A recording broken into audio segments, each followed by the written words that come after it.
Hello everyone, welcome to study. इस video में हम लोग कवक जगत के ऊपर महत्वपूर्ण प्रश्नों को करने जा रहे हैं। कवक जगत के ऊपर हम लोग 31 प्रश्नों को करेंगे। ये सारे 31 जो प्रश्न हैं ये है वेरी वेरी इंपॉर्टेंट। ठीक है। कवक जगत के ऊपर ज्यादा प्रश्न आते ही नहीं है और जो आते हैं वो एक ही जैसे प्रश्न आते हैं, बार बार रिपीट होते हैं।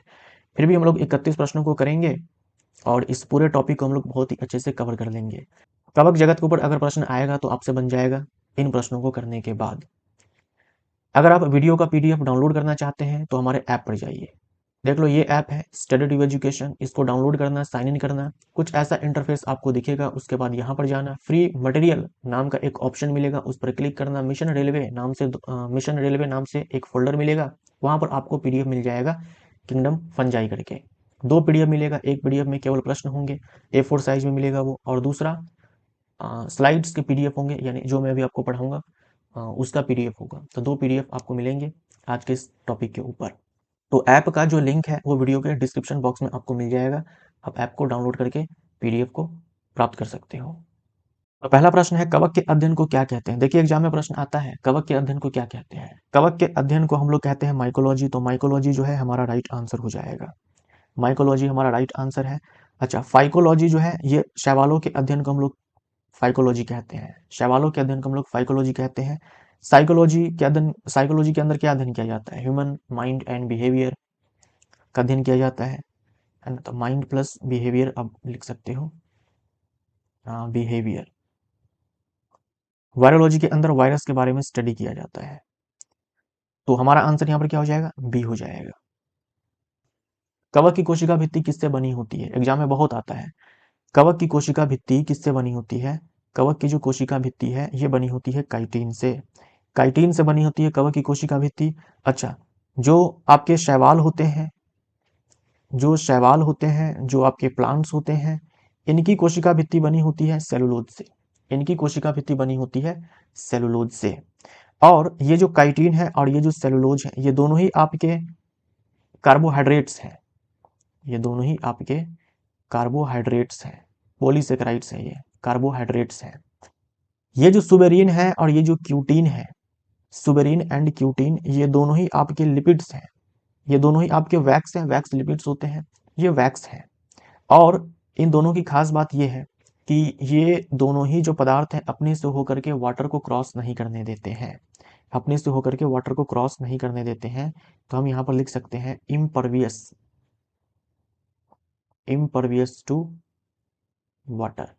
इम्परवियस टू वाटर, अपने से होकर के वाटर को क्रॉस नहीं करने देते हैं। ये जो सुबेरीन है ना, सुबेरीन, ये आपको मिल जाएगा जो जड़ें होती हैं, जड़ में जो एंडोडर्मिस परत होती है, वहां पर आपको ये सुबेरीन मिल जाएगा, है ना, रूट के एंडोडर्मिस में। उसके बाद जो बार्क ऑफ स्टेम होता है, यानी जो तना होता है, उसकी जो छाल होती है, उसमें कॉर्क होता है, कॉर्क की परत होती है, और इसमें जो है सुबेरीन आपको मिल जाएगा। तो सुबेरीन के बारे में आपको ध्यान में रखना है। क्यूटीन जो है ये आपको जमीन के ऊपर वाले जो भाग होते हैं, यानी जो भी आपके एरियल पार्ट्स होते हैं, एरियल पार्ट्स होते हैं, aerial parts of plant, plants के जो भी एरियल पार्ट्स होते हैं उनमें सबसे बाहर वाली जो परत होती है एपिडर्मिस, एपिडर्मिस के ऊपर ये क्यूटीन होता है। एपिडर्मिस के ऊपर ये क्यूटीन होता है। जैसे पत्ती है, पत्ती की सबसे बाहर वाली परत, पत्ती की सबसे बाहर वाली परत जो डायरेक्ट वातावरण के कांटेक्ट में है वो एपिडर्मिस है, बाह्य त्वचा है। बाह्य त्वचा के ऊपर क्यूटीन होगा। ठीक है। तो क्यूटीन और सुबेरिन ये दोनों ही वैक्स हैं, बोले तो लिपिड्स हैं। और सुबेरिन मिल जाएगा रूट के एंडोडर्मिस में, और जो तना है, तना में जो छाले हैं, छाल के कॉर्क में, छाल के कॉर्क में, कॉर्क में सुबेरिन मिलता है। निम्न में से कौन सा एक जीवों का समूह बहुकोश के यूकैरियोट है? बहुकोश के यूकैरियोट है। तो अगर हम बात करते हैं जीवाणु की, तो जो जीवाणु होते हैं वो आपके होते हैं यूनिसेलुलर, यूनिसेलुलर यूकैरियोट, सॉरी माफ करिएगा, यूनिसेलुलर प्रोकैरियोट्स, यूनिसेलुलर प्रोकैरियोट्स होते हैं। जो प्रोटोजोआ है ये भी यूनिसेलुलर है, यूनिसेलुलर, लेकिन ये यूकैरियोट्स है क्योंकि प्रोटोजोआ जो है ये किंगडम प्रोटिस्टा के अंदर आते हैं। है ना, यूकैरियोट्स हैं। जो कवक है ये मल्टी सेलुलर है। देखिए सारे कवक जो होते हैं वो आपके बहुकोष्ठीय होते हैं, यूकैरियोट्स होते हैं। ईस्ट जो है ये वो एक कोशिकीय कवक है। जो आपके वायरस हैं इसे तो हम लोग सेल बोलते ही नहीं है, ए सेलुलर बोलते हैं, अकोशिकीय बोलते हैं। तो हमारा आंसर यहाँ पर क्या हो जाएगा, कवक। डैश कवक में नहीं पाया जाता। इनमें से क्या है जो कवक में नहीं पाया जाता? देखो कवक में माइटोकॉन्ड्रिया होगा, लाइसोसोम होगा, राइबोसोम होगा, क्लोरोप्लास्ट नहीं होगा।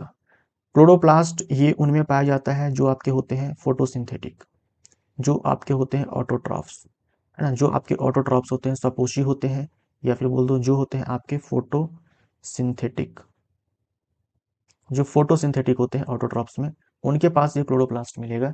कवक जो होते हैं वो आपके परपोषी होते हैं। कोई भी कवक जो है वो अपना खाना खुद से नहीं बनाता है, वो परपोषी होते हैं। परपोषी में अलग अलग प्रकार होते हैं, वो हो सकते हैं, लेकिन सपोषी नहीं होते हैं। तो डी हमारा आंसर हो जाएगा। सभी कवक डैश होते हैं। सभी कवक जो है ये परपोषी होते हैं। देखो सभी कवक परजीवी बोल देंगे ये भी गलत हो जाएगा, सहजीवी बोल देंगे ये भी गलत हो जाएगा, मृतोपजीवी बोल देंगे ये भी गलत हो जाएगा। कुछ परजीवी होंगे, कुछ सहजीवी होंगे, कुछ मृतोपजीवी होंगे। तो ये सारे जो है टाइप्स हैं परपोषी के। तो हम ये बोल सकते हैं कि हाँ सभी कवक जो है परपोषी होते हैं। परपोषी में ये परजीवी भी हो सकते हैं, परपोषी में ये सहजीवी भी हो सकते हैं, और परपोषी में ये मृतोपजीवी भी हो सकते हैं। निम्न में से कौन सा एक महत्वपूर्ण अपघटक है? अपघटक बोले तो डिकम्पोजर। जो आपके होते हैं सेप्रोफाइट्स मृतोपजीवी, उसी को हम लोग अपघटक बोलते हैं। तो कवक और जीवाणु ये दोनों ही बहुत ही अच्छे अपघटक होते हैं। तो डी हमारा आंसर हो जाएगा। ये दोनों ही बहुत ही अच्छे अपघटक होते हैं। अपघटक बोले तो सेप्रोफाइट्स, है ना, सेप्रोफाइट्स जिसे हम लोग डिकम्पोजर भी कहते हैं, अपघटक भी कहते हैं। नीलहरित शैवाल जो है ये सपोषी होता है ना, सपोषी होता है। सपोषी में भी ये प्रकाश संश्लेषी है। एक कोशिकीय कवक का उदाहरण है, एक कोशिकीय कवक का उदाहरण है। कवक जो है बहुकोशिकीय होते हैं, लेकिन खमीर जो है ये एक कोशिकीय कवक है, ये अपवाद है। खमीर कोई एक प्रजाति नहीं है, खमीर अपने आप में एक ग्रुप है जिसके अंदर कई सारे खमीर के प्रजाति आ सकते हैं।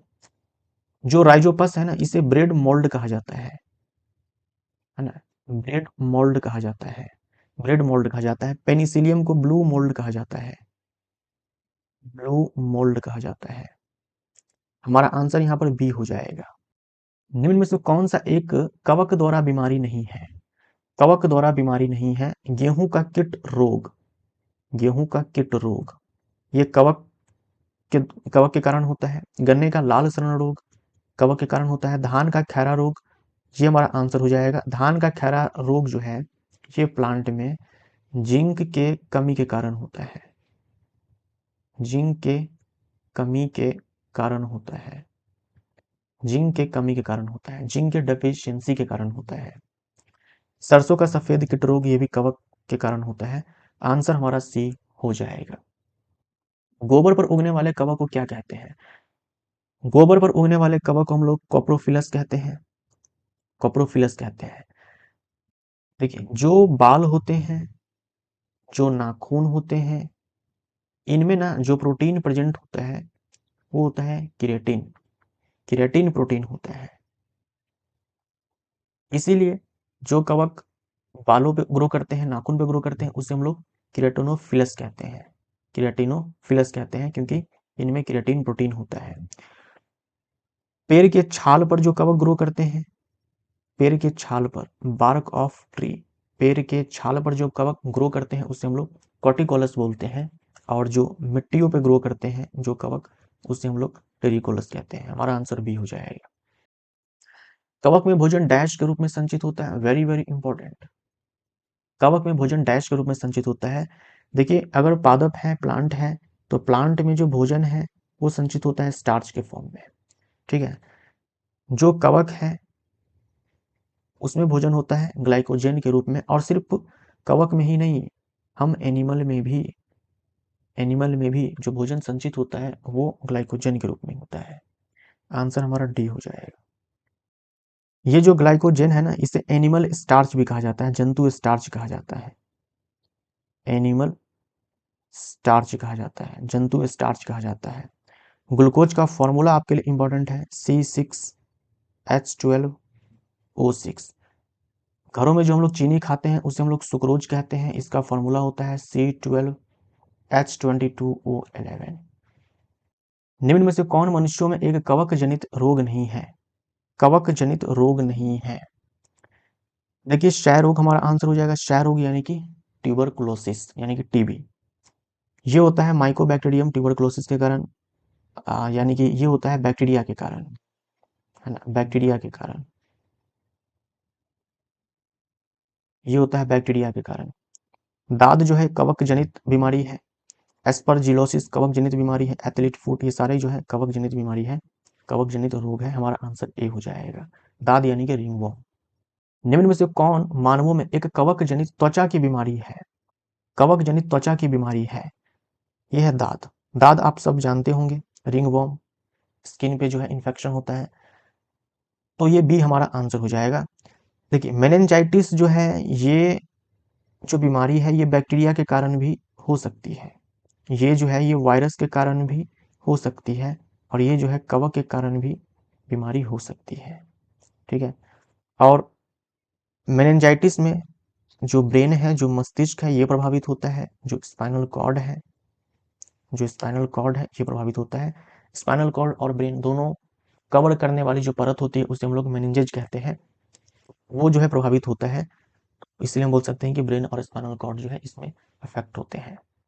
एस्परजिलोसिस, एस्परजिलोसिस जो एस्परजिलस कवक है उसके कारण ये बीमारी होती है। इसमें जो श्वसन नलिका है, रेस्पिरेटरी ट्रैक्ट है, रेस्पिरेटरी ट्रैक्ट जो है ये प्रभावित होता है।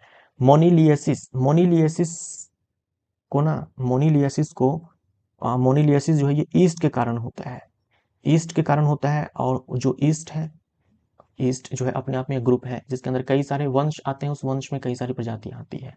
तो ईस्ट का ही एक वंश है कैंडिडा,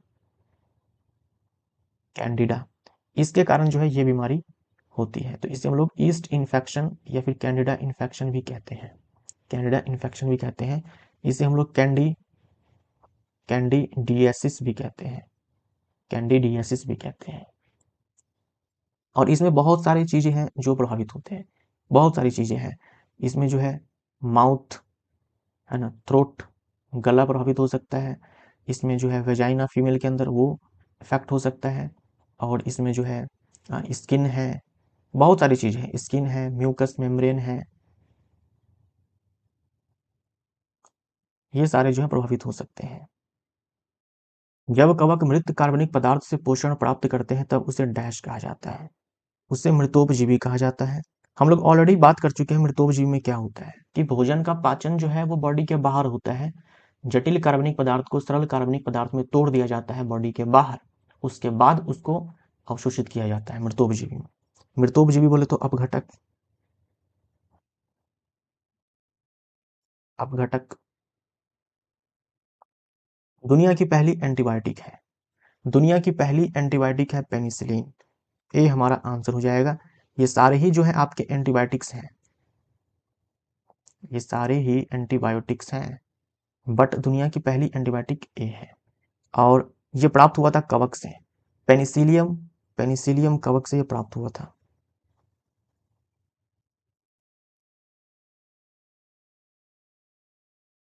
पेनिसिलियम कवक से प्राप्त हुआ था। एंटीबायोटिक की खोज किसने की? दुनिया की पहली एंटीबायोटिक पेनिसिलिन, इसकी खोज की अलेक्जेंडर फ्लेमिंग ने, अलेक्जेंडर फ्लेमिंग ने। तो आंसर हमारा बी हो जाएगा। लिवेनहॉक के बारे में हम लोग ऑलरेडी बात कर चुके हैं। इन्होंने बैक्टीरिया की खोज की, बैक्टीरिया की खोज की, या फिर बोल दे लिविंग सेल की खोज किसने की? तो लिवेनहॉक ने की। लिवेनहॉक ने आरबीसी की खोज की, लिवेनहॉक ने स्पर्म सेल की खोज की, शुक्राणु की खोज की, लिवेनहॉक ने प्रोटोजोआ की खोज की, लिवेनहॉक ने। अच्छा, रॉबर्ट कोच ने उन सारे बैक्टीरिया की खोज की, उन सारे बैक्टीरिया की खोज की, उन सारे पैथोजन की खोज की जो करते हैं एंथ्रेक्स मवेशियों में, जो करते हैं एंथ्रेक्स मवेशियों में, जो करते हैं कोलेरा, कोलेरा, हैजा, और जो करते हैं TB, tuberculosis. But anthrax and cholera के लिए जो वैक्सीन है एंथ्रेक्स एंड कॉलेरा के लिए, इसकी खोज की लुईस पास्चर ने। इसकी खोज की लुईस पास्चर ने, ये आपको ध्यान में रखना है। निम्न में से किसका उपयोग डबल रोटी बनाने में किया जाता है? डबल रोटी बनाने में किया जाता है ईस्ट का उपयोग। ईस्ट का उपयोग जो है डबल रोटी बनाने में किया जाता है। देखो इसमें होता यह है कि जो स्टार्च होता है या फिर जो ग्लूकोज होता है, ईस्ट के मदद से जो है इसका फर्मेंटेशन करवाया जाता है। फर्मेंटेशन बोले तो किण्वन करवाया जाता है ना, फर्मेंटेशन करवाया जाता है। और इसमें बनता है कार्बन डाइऑक्साइड एंड एल्कोहल बनता है। अब होता क्या है, इसके बाद जो है इसको बेक किया जाता है, सेका जाता है, हीट किया जाता है। बेक करने से एल्कोहल जो है ये तो इवेपोरेट हो जाता है ना, इसका जो है वाष्पीकरण हो जाता है। और ये जो CO2 है, इसके कारण जो ब्रेड है ये स्पॉन्जी हो जाता है। ब्रेड जो है स्पॉन्जी हो जाता है CO2 के कारण। ईस्ट हमारा आंसर हो जाएगा। ईस्ट की खोज किसने की? ईस्ट की खोज की लुईस पास्चर ने। लुईस पास्चर ने ईस्ट की खोज की। लुईस पास्चर ने ईस्ट की खोज की। लुईस पास्चर ने ही किण्वन की खोज की। ईस्ट के कारण जो है किण्वन होता है, ईस्ट के कारण जो है फर्मेंटेशन होता है। इसकी खोज भी जो है लुईस पास्चर ने की। अलेक्जेंडर फ्लेमिंग ने दुनिया की पहली एंटीबायोटिक की खोज की। पेनिसिलिन एंटीबायोटिक की खोज की। डैश गैस के कारण डबल रोटी स्पॉन्जी हो जाती है और फूल जाती है, हम लोगों ने देखा कार्बन डाइऑक्साइड के कारण। निम्न में से किसे ब्रेड मोल्ड कहा जाता है? ब्रेड के ऊपर आपने फंगस लगते हुए देखा होगा। अगर वातावरण में थोड़ी नमी है और वातावरण थोड़ा सा गर्म है, तो ब्रेड आप रख दो, कुछ दिन के बाद आप देखेंगे कि उसके ऊपर जो है फंगस जो है वो ग्रो कर गया है। तो उसी को ब्रेड मोल्ड कहा जाता है। और वो जो फंगस होता है वो राइजोपस होता है ना, राइजोपस होता है। वैसे ये सारे जो है आपके कवक हैं, ये सारे जो है आपके कवक हैं। राइजोपस, म्यूकर, खमीर, एगैरिकस, ये सारे जो है कवक है। जो मशरूम आप खाते हैं वो एगैरिकस होता है। खाने योग्य कवक का उदाहरण है एगैरिकस। सी हमारा आंसर हो जाएगा। डैश को नीला फफूंद भी कहा जाता है। नीला फफूंद कहा जाता है पेनिसिलियम को ब्लू मोल्ड कहा जाता है। फफूंदी यानी कि कवक मोल्ड। डैश कवक और शैवाल दोनों से मिलकर बनते हैं। डैश कवक और शैवाल दोनों से मिलकर बनते हैं। जो आपके लाइकेन होते हैं वो कवक और शैवाल दोनों से मिलकर बनते हैं। जो लाइकेन है इसमें एल्गी भी होता है। एल्गी फोटोसिंथेसिस करके भोजन बनाता है। तो ये जो है ना, ये भोजन देता है, फूड देता है किसको? कवक को। और लाइकेन में कवक भी होता है। ये क्या करेगा? ये प्रोटेक्शन देगा, और ये वाटर एंड मिनरल, जल और खनिज जो है ये एब्जॉर्ब करके, अवशोषित करके मिट्टी से किसको देगा? एल्गी को देगा। राइट। लाइकेन के संबंध में सत्य कथन को चुने। इसे मृदा निर्माता भी कहा जाता है। देखिए मान लीजिए एक चट्टान है जहां पर कभी जीवन आया ही नहीं। एक मान लीजिए चट्टान है, बेयर रॉक है, जहां पर जीवन कभी आया ही नहीं, मिट्टी का निर्माण भी नहीं हुआ है। वो चट्टान धीरे धीरे टूट करके मिट्टी बनेगा, लेकिन मिट्टी बनाने के क्रम में सबसे पहली बार जो उस चट्टान पे ग्रो करेगा वो होगा लाइकन। इसीलिए इसे मृदा निर्माता कहा जाता है। यह प्रदूषण के संकेतक होते हैं। देखिए अगर वातावरण में सल्फर डाइऑक्साइड की मात्रा अधिक है तो वहां पर ये लाइकन जो है ये ग्रो नहीं करते हैं। वहां पर ये लाइकन ग्रो नहीं करते हैं। तो अगर कहीं पर लाइकन ग्रो नहीं कर रहा है, समझ जाना कि वहां पर प्रदूषण ज्यादा है सल्फर डाइऑक्साइड के कारण। सल्फर डाइऑक्साइड की मात्रा जो है अधिक है वायु में। यह कवक और शैवाल के बीच सहजीवी संबंध है, तो ये भी सही हो जाएगा। तो इनमें से सभी हमारा राइट आंसर हो जाएगा। लिवर कैंसर करने वाला पदार्थ एफ्लाटॉक्सिन। एफ्लाटॉक्सिन एक केमिकल है जो करता है लिवर कैंसर। इसका उत्पादन कवक करता है। सी हमारा आंसर हो जाएगा। ये जो कवक है ये एस्परजिलस एस्परजिलस, एस्परजिलस नाम का कवक है। ये एस्परजिलस जो है ये जीनस का नाम है। तो एस्परजिलस जो कवक है ये एफ्लाटॉक्सिन केमिकल प्रोड्यूस करता है जो लिवर कैंसर करता है। प्लाज्मोगैमी, प्लाज्मोगैमी संलयन है। प्लाज्मोगैमी किसका संलयन है? देखिए मान लीजिए कि ये दो सेल है, ये दो सेल है, ये दोनों सेल जो है ये आपस में संलयित होते हैं, फ्यूज करते हैं ऐसे।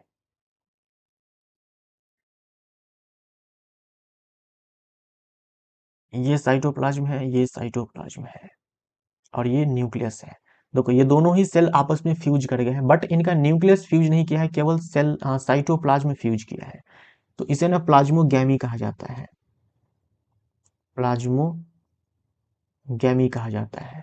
अच्छा, इसके बाद मान लीजिए कि ये जो न्यूक्लियस है ये भी आपस में फ्यूज कर गए ऐसे, तो इसे कैरियोगैमी कहा जाएगा, कैरियोगैमी कहा जाएगा। क्या कहा जाएगा?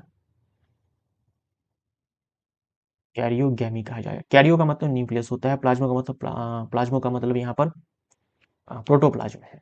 ठीक है, इसके ठीक उल्टा अगर आप देखें तो हम ये कह सकते हैं कि एक न्यूक्लियस डिवाइड कर गया दो न्यूक्लियस में, है ना, एक न्यूक्लियस डिवाइड कर गया दो न्यूक्लियस में, तो इसे हम लोग कैरियो काइनेसिस कहते हैं। काइनेसिस का मतलब होता है डिवाइड करना, बटना। कैरियो का मतलब न्यूक्लियस होता है, कैरियो काइनेसिस कहते हैं। अच्छा, मान लीजिए ये एक कोशिका है, ये एक कोशिका डिवाइड करके दो कोशिका में कन्वर्ट हो गई। तो यहाँ पर देखो न्यूक्लियस ऑलरेडी डिवाइड कर चुका था, यहाँ पर अब साइटोप्लाज्म का डिवीजन हो रहा है, तो इसे हम लोग साइटोकाइनेसिस कहते हैं।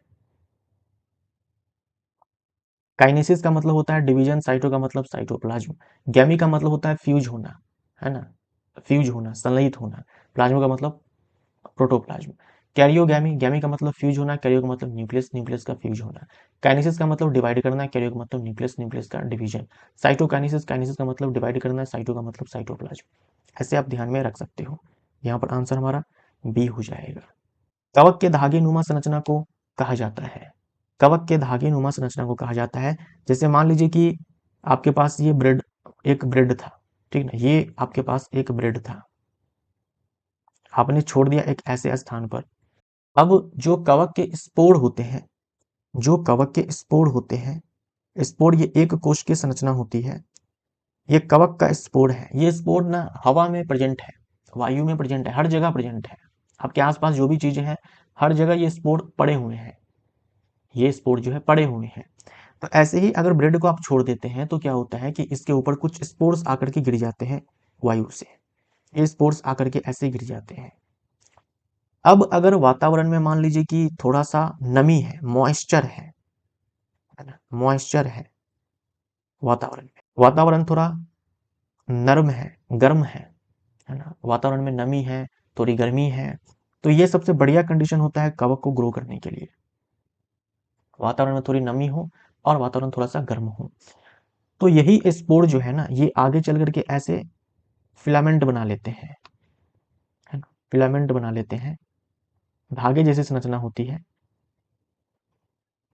ये कई सारी कोशिकाएं हैं, ये मैंने न्यूक्लियस बनाया है, ऐसे ये फिलामेंट बना लेते हैं।